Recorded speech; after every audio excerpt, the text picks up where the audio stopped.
Alright, this is a lovely little question, but they really do make you work for these 3 marks. You need to be really up on your fractions, decimals and percentages here. So, they're telling you a fraction is written as a over b. Now that looks horrible because it's a over b. However, it just means a number over another number. So it literally means any fraction, okay?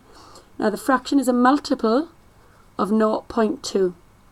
Now, looking at the multiples of 0.2, it would be 0.2, 0.4, 0.6, 0.8, 1.0, 1.2, and so on. Alright, I'm going to stop at that point because I could go on forever. So they're the multiples of 0.2. The fraction is greater than a half. Now, because I'm dealing with decimals up here, overall the question does want a fraction, because it says there they want the fraction. I'm going to find it easier to use decimals while I'm doing my working out. So, the fraction's greater than half. I know half is 0.5. Looking at my list of numbers, 0.2 is less than 0.5. This has to be greater than, so I know it can't be 0.2. If at this point your head is starting to buzz because you're thinking, oh God, I can't work with decimal numbers, and don't freak out, just pretend it's money. 0.5 can be 50p, 0.2 can be 20p, 40p, 60p, 80p, £1, £1.20, and so on. So I'm going to talk about it in terms of money, actually, for the rest of this question.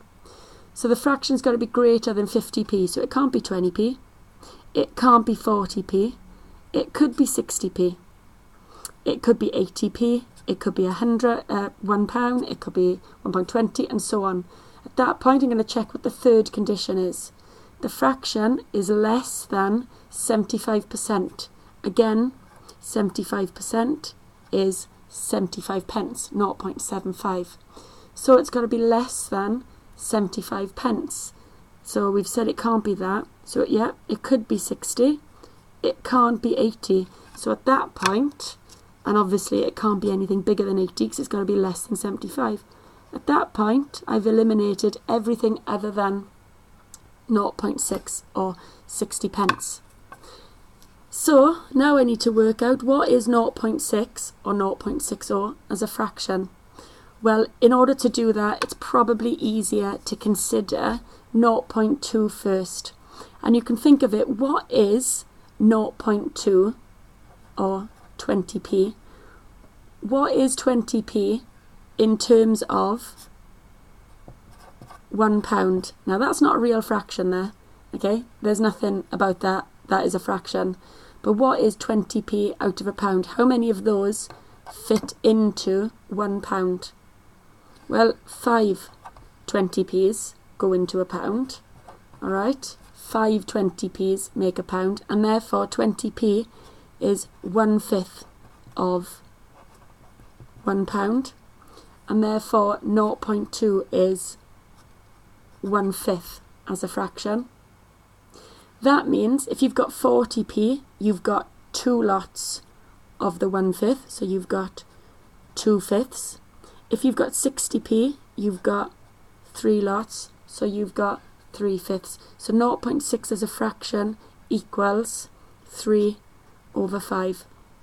And that's your answer. Your answer is 3/5.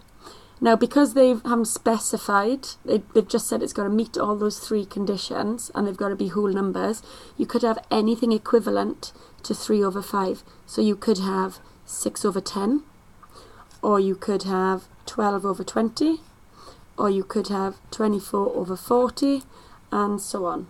Alright, there's loads of options.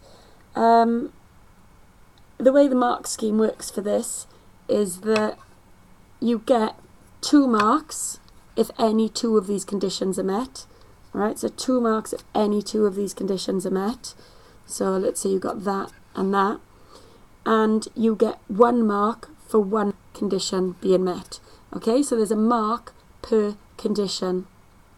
Now this question is negatively marked because you get penalised minus 1 mark if the answer is given as a decimal or as a percentage, okay? Or if you've given your fraction that isn't a whole number. Right, it has to be a whole number. It says that there. So you will lose 1 mark per error that you've made. But that would be a 3-mark question.